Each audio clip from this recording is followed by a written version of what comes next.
Hello everyone, welcome to my YouTube channel knowledge Guru Abhinav में।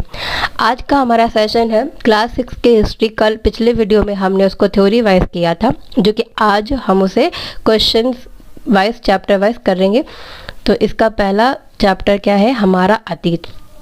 देखिए, कल हमने सारे इसको चैप्टर वाइज पढ़े थे, आज इसके हम कुछ क्वेश्चंस करेंगे। तो इसमें पहला क्वेश्चन है कि इतिहास शब्द की उत्पत्ति किस शब्द से हुई। तो लैटिन शब्द से इतिहास शब्द की उत्पत्ति हुई है। अगला है कि जिस काल का लिखित विवरण उपलब्ध होता है उसे क्या कहा जाता है। तो उसे ऐतिहासिक काल कहा जाता है।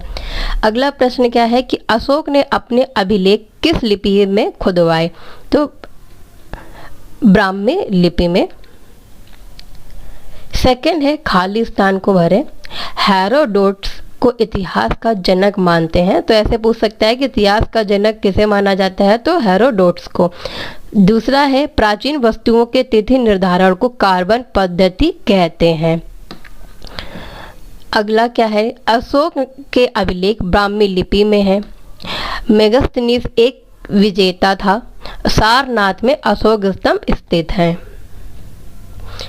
अगला चैप्टर दूसरा है क्या, कब, कहाँ और कैसे। इसका पहला क्या है, वस्तुनिष्ठ प्रश्न पहले का है मिट्टी के बर्तन की प्राचीनता का निर्धारण किस विधि से करते हैं। तो कार्बन 14 पद्धति से करते हैं। इसे कल हमने पढ़ा भी था। अगला प्रश्न है उत्तर भारत को दक्षिण भारत से कौन पर्वत अलग करता है। तो विंध्य पर्वत अलग करता है। नेक्स्ट क्या है, चावल का प्राचीन प्रमाण कहाँ से मिला। तो ब्रह्मगिरि से। सेकंड है खाली स्थान भरिए। पहला का है कि मगध क्षेत्र के अधीन विशाल साम्राज्य की स्थापना हुई। अगला क्या है, भौगोलिक दृष्टिकोण से भारत को 4 भागों में विभाजित किया जा सकता है। भौगोलिक दृष्टिकोण से कितने भागों में विभाजित कर सकते हैं भारत को, 4 भागों में। गा नंबर क्या है कि डॉक्टर स्पूनर ने कुमरार नामक स्थान की खुदाई करवाई। अगला है आधुनिक काल का प्रारंभ 18वीं शताब्दी के उत्तरार्ध से हुआ। उसके बाद नेक्स्ट क्या है, महापाषाणी संस्कृति का निर्माण ब्रह्मगिरि नामक स्थान पर 3000 वर्ष पूर्व भारत के लोगों ने किया। तो महापाषाणी संस्कृति का निर्माण आपसे पूछे तो ब्रह्मगिरि नामक स्थान पर 3000 वर्ष पूर्व भारत के लोगों ने किया था। तीसरा नंबर है निम्नलिखित को सुमेलित करना है जो पहले से ही है। खासी एक जनजाति है। अफ्रीका महाद्वीप है। मगध प्रथम बड़ा साम्राज्य। महापाषाणी संस्कृति दक्षिण भारत में। और चौपानी मांडो अनाज का प्रमाण पाया गया। फोर्थ नंबर देखिए, तिथियों को वर्तमान पूर्व से बीसी में बदलना है। 8000 बीसी और 6500 बीसी, और यह जैसे 2200 बीसी को देखिए बदलेंगे हम। तो 8000 में माइनस 200 2010 कर देंगे तो 5990 आ जाएगा सब। उसके बाद 65,000 में माइनस 2010 करेंगे तो 3990 ईसा पूर्व। और 2200 में 2010 कर देंगे तो 190 ईसा पूर्व। ऐसे ये तिथियां वर्तमान में पूर्व बीसी में बदली जाएंगी। अगला चैप्टर तीसरा है प्रारंभिक समाज। प्रारंभिक समाज क्या है, पहला वस्तुनिष्ठ प्रश्न है कि भारतीय उपमहाद्वीप में आरंभिक मानव के निशान किस राज्य से अधिक मिला है। तो मध्य प्रदेश से। नेक्स्ट क्या है, प्रारंभिक औजार अधिकांशतः किस चीज से बने होते थे, पत्थर के। नेक्स्ट है आरंभिक मानव बस्तियों से जुड़ा पैसरा नामक स्थान बिहार के किस जिले में अवस्थित है, मुंगेर जिले में। अगला है पाषाण काल को कितने भागों में बांटा जाता है। तो 3 भागों में बांटा जाता है पाषाण काल को। सेकंड नंबर क्या है, खाली स्थान को भरना है। भीमबेटका राज्य में, भीमबेटका किस राज्य में, मध्य प्रदेश में। आरंभिक मानव का मुख्य बसेरा था गुफा। आरंभिक में शुरुआत में मानव गुफाओं में रहते थे। अगला क्या है कि पाषाण काल के लोग मनोरंजन के लिए चित्र बनाते और नृत्य करते थे। नेक्स्ट है 14,000 साल पहले दुनिया की जलवायु गर्म होने लगी। इसके बाद देखिए एक प्रश्न यह है, भारतीय उपमहाद्वीप पर लगभग 20 लाख वर्ष पहले रहने वालों को आज किस नाम से जाना जाता है? तो शिकारी संग्राहक खाद्य के नाम से जाना जाता है। अगला चैप्टर 4, प्रथम कृषक एवं पशुपालक। इसका पहला प्रश्न है कि सबसे पहले किस जानवर को आदमी ने पालतू बनाया? तो सबसे पहले पालतू बनाया था कुत्ते को। अगला प्रश्न है, गेहूं का प्राचीन साक्ष्य कहाँ से प्राप्त हुआ? मेहरगढ़। नेक्स्ट क्या है कि चावल का प्रमाण भारत में कहाँ से मिला? तो कोरडी हवा से। इसके बाद सेकंड है सुमेलित करना है। देखिए यहाँ पर क्या है, चिरांद बिहार में, मेहरगढ़ पाकिस्तान में, बुर्जहोम कश्मीर में है और कोरडी हवा उत्तर प्रदेश में है।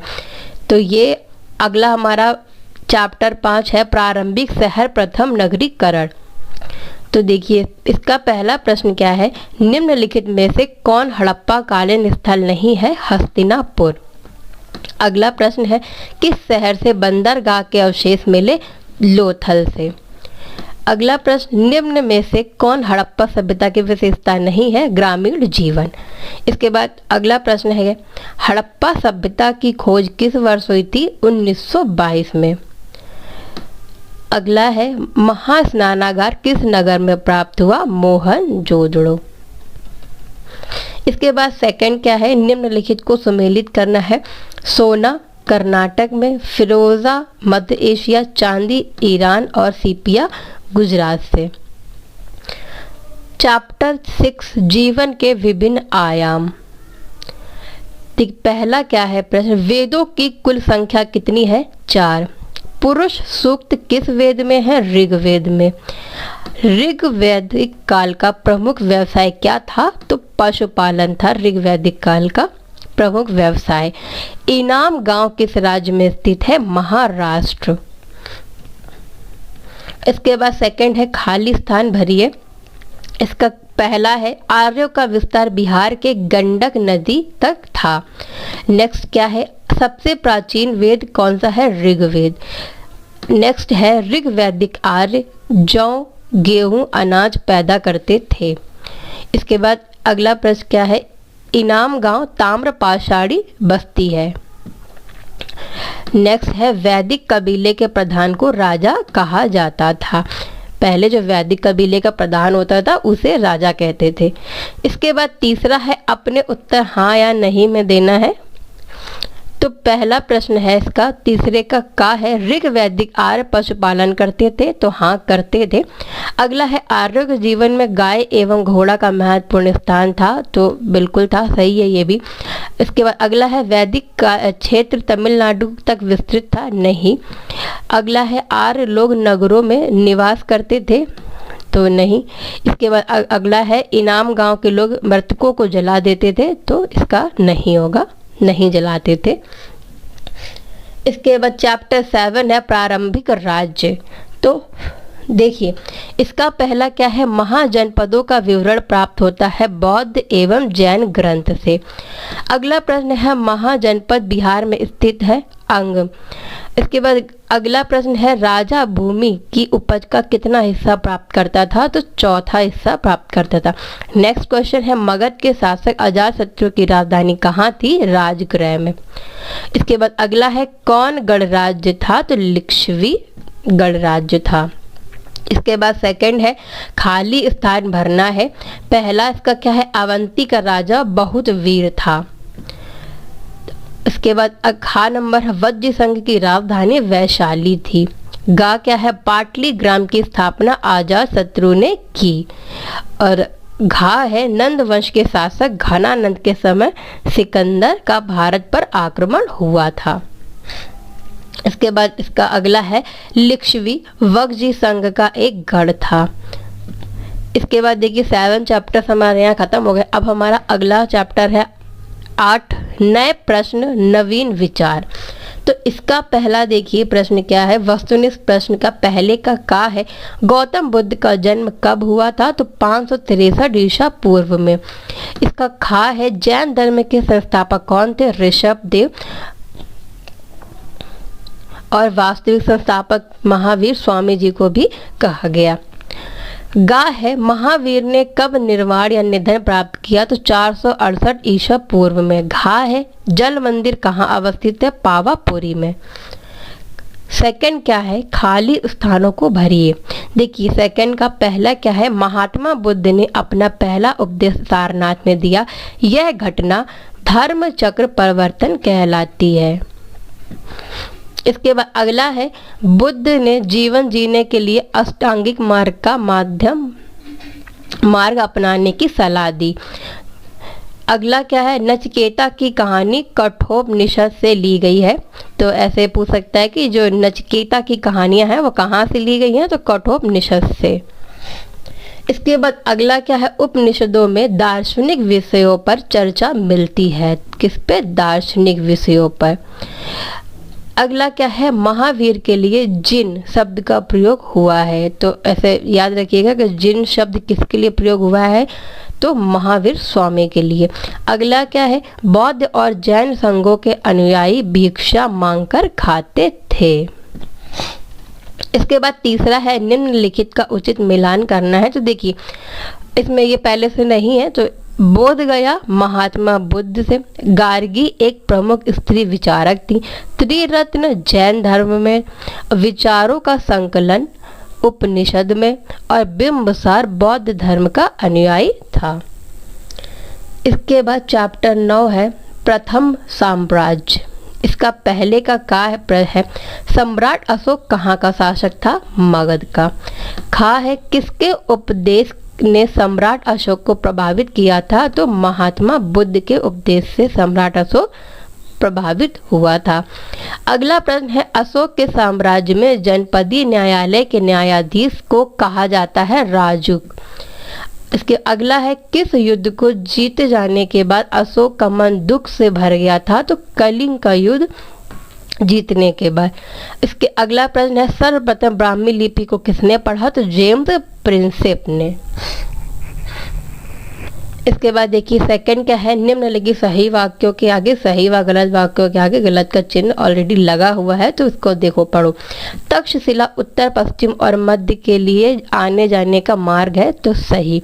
अगला क्या है, सम्राट अशोक ने अपने संदेश पुस्तकों में लिखवाए थे, तो नहीं, गलत, उसने पुस्तकों में नहीं लिखवाए। तीसरा क्या है, कलिंग बंगाल का प्राचीन नाम था, तो नहीं। इसके बाद सही यह है कि कलिंग उड़ीसा का प्राचीन नाम था। तो आपसे तो पूछ सकता है कि कलिंग किसका प्राचीन नाम था, तो उड़ीसा का प्राचीन नाम था कलिंग। अगला क्या है, अशोक के धम्म में पूजा पाठ करना अनिवार्य था, तो नहीं, उसमें पूजा पाठ अनिवार्य नहीं था। अगला क्या है, 1837 ईस्वी में जेम्स प्रिंसेप नामक अंग्रेज विद्वान ने सर्वप्रथम ब्राह्मी लिपि को पढ़ा, तो सही। ब्राह्मी लिपि को सर्वप्रथम जेम्स प्रिंसेप ने पढ़ा था, और ये सन भी यहाँ पे दिया हुआ 1837 ईस्वी में। अगला क्या है, अशोक के प्रशासन में प्रांतों को जिलों में बांटा गया था, तो सही है। इसके बाद तीसरा देखिए क्या, निम्नलिखित प्रश्नों का उत्तर है सम्राट अशोक की राजधानी कहाँ थी, पाटलिपुत्र। आज कलिंग भारत के किस राज्य में है, तो उड़ीसा राज्य में है। तीसरा है राजस्व संग्रहकर्ता के क्या कार्य थे, कर इकट्ठा करना। इसके बाद चौथा है भारत का राष्ट्रीय चिन्ह कहाँ से लिया गया, सारनाथ के अशोक स्तंभ से। पांचवा क्या है इसका, अशोक के ज्यादातर अभिलेख किस भाषा में लिखे गए हैं, पाली भाषा में लिखे गए हैं। इसके बाद देखिए चैप्टर 10 शहर और ग्राम्य जीवन, यानी चैप्टर 10 तक हम 10वां कर रहे हैं। पहला वस्तुनिष्ठ प्रश्न का है, पहले का पहला, छोटे एवं स्वतंत्र किसानों को क्या कहा जाता है, तो छोटे जो एवं स्वतंत्र किसान होते हैं उन्हें गृहपति कहते हैं। अगला है संगम कालीन जो दक्षिण भारतीय संपन्न किसानों को क्या कहा जाता है, वेल्लार कहा जाता है। इसके बाद सुदर्शन झील का निर्माण सबसे पहले किसने करवाया, चंद्रगुप्त मौर्य ने। अगला है संगम कालीन व्यापारिक नगर कौन नहीं है, तो कन्याकुमारी नहीं है। इसके बाद चैप्टर 11 है सुदूर प्रदेशों से संपर्क। इसका देखिए पहला क्या प्रश्न, प्रसिद्ध यूनानी शासक कौन था, मिनांडर। दूसरा क्या है, कनिष्क की राजधानी कहाँ थी, पेशावर। तीसरा क्या है, शुंग वंश का संस्थापक कौन था, पुष्यमित्र। इसके बाद देखिए सेकंड है खाली स्थानों को भरिए। तो इसका पहला क्या है, मौर्य वंश के बाद शुंग वंश ने मगध पर शासन किया। तो मौर्य वंश के बाद किसका शासन रहा, शुंग वंश का। इसके बाद सेकंड है इंडो ग्रीक राजा भारत में बैक्ट्रिया से आए थे। कहाँ से, बैक्ट्रिया से, ना कि बैक्टीरिया। तीसरा क्या है, सुदर्शन झील की मरम्मत रुद्र दमन ने करवाई या कराई। अगला है कुषाण वंश का सबसे प्रसिद्ध राजा कनिष्क था। अगला क्या है, कनिष्क ने बौद्ध धर्म को राजकीय संरक्षण प्रदान किया। कनिष्क ने किसको मतलब किसका संरक्षण किया था, बौद्ध धर्म को राजकीय संरक्षण प्रदान किया था। इसके बाद देखिए सुमेलित है महायान बौद्ध धर्म में, मिनांडर इंडो ग्रीक से, रुद्रदमन शक, स्तूप साची में और मिलिंद पह बौद्ध ग्रंथ में। चैप्टर 12 या 12 नंबर, नए साम्राज्य एवं राज्य। सही उत्तर चुने। तो इसमें डायरेक्ट आंसर लिखे हुए हैं, चुनना नहीं है आपको। इसका पहला क्या है, समुद्रगुप्त की प्रशस्ति किसने लिखी, हरिसेन ने। अगला है हर्षवर्धन किस वंश का राजा था, पुष्यभूति वंश का राजा था। इसके बाद अगला क्या है, महरौली के लौह स्तंभ से किस राजा के बारे में जानकारी मिलती है, तो चंद्रगुप्त द्वितीय के बारे में जानकारी मिलती है महरौली के लौह स्तंभ से। इसके बाद अगला क्या है, नालंदा विश्वविद्यालय में विद्यार्थियों को प्रवेश कैसे मिलता था, सवाल पूछकर, जांच परीक्षा द्वारा। इसके बाद अगला क्या है, ऐहोल अभिलेख किस राजा के प्रशस्ति है, तो पुलकेशिन द्वितीय की। इसके बाद देखिए चैप्टर 13 है संस्कृति एवं विज्ञान। इसका पहला प्रश्न है, अभिज्ञान शाकुंतलम की रचना कालिदास ने की, यह क्या है, ये एक नाटक है। तो देखिए अब एक प्रश्न से आपके 3 प्रश्न भी बन सकते हैं। अब आपसे ये पूछ ले कि अभिज्ञान शाकुंतलम की रचना किसने की, तो कालिदास ने की, और ये है क्या, तो ये एक नाटक है। अगला प्रश्न है, मंदिर के महत्वपूर्ण भाग जहाँ देवताओं की प्रतिमा रखी जाती थी उसे क्या कहते थे, उसे गर्भगृह कहा जाता था। तीसरा क्या है, दशावतार मंदिर में किस देवता की प्रतिमा है, तो विष्णु की प्रतिमा है दशावतार मंदिर में। अगला प्रश्न क्या है, इनमें से सबसे पहले किस पुस्तक की रचना हुई, तो ऋग्वेद की। अगला क्या है, इनमें से तमिल साहित्य कौन है, सिलब्धिकारम। इसके बाद अगला क्या है, महरौली का लौह स्तंभ किसने बनवाया था, राजा चंद्रगुप्त विक्रमादित्य ने। अब देखिए महरौली दिल्ली में कुतुब मीनार के परिसर में खड़ा है। अब देखिए चैप्टर 13 है संस्कृति एवं विज्ञान। तो ये चैप्टर हम कर चुके हैं 13। इसके बाद देखिए चैप्टर 14 हमारे इतिहासकार। अब देखिए इसका पहला प्रश्न है, काशी प्रसाद जायसवाल का संपर्क लंदन में किससे हुआ, तो श्याम जी कृष्ण वर्मा, लाला हरदयाल और सावरकर से। इसके बाद देखिए दूसरा क्या है, केपी जायसवाल ने सबसे पहले किस विश्वविद्यालय में योगदान दिया, तो कलकत्ता विश्वविद्यालय में। तीसरा क्या है, केपी जायसवाल मर्मज्ञ थे हिंदू कानून में। अगला क्या प्रश्न है, पटना संग्रहालय की स्थापना किनके प्रयासों का परिणाम है, तो केपी जायसवाल। इसके बाद केपी जायसवाल के बारे में क्या सही नहीं है, तो पटना विश्वविद्यालय में योगदान इन्होंने नहीं दिया था, तो ये सही नहीं है। अगला क्या है, एएस अल्तेकर पटना विश्वविद्यालय के पूर्व किस विश्वविद्यालय में कार्यरत थे, बनारस हिंदू विश्वविद्यालय में। 7वां है, एएस अल्तेकर पटना विश्वविद्यालय के पूर्व किस विश्वविद्यालय में कार्यरत थे, राष्ट्रकूटों के इतिहास पर। तो देखिए पहले तो बनारस हिंदू विश्वविद्यालय में थे और किस पर थे, राष्ट्रकूटों के इतिहास पर ये कार्यरत थे। अब देखिए ये हमारा क्लास के SCERT का जो हिस्ट्री था क्वेश्चन वाइज भी ख़त्म हो गया है। हमने कल थ्योरी वाइज कर लिया था, उसका एक पार्ट बचा हुआ है, उसमें कुछ लेसन बचे हुए हैं भी, उसे हम आपको बहुत जल्दी ही करा देंगे। तब तक के लिए आप इसे पढ़िए। वीडियो अच्छा लगा हो तो लाइक एंड शेयर ज़रूर कीजिएगा। हमारे चैनल को सब्सक्राइब करके बेल आइकन भी दबाना बिल्कुल भी ना भूलें, ताकि हमारी आने वाली वीडियो आप तक सबसे पहले पहुँचे। तब तक के लिए थैंक यू सो मच।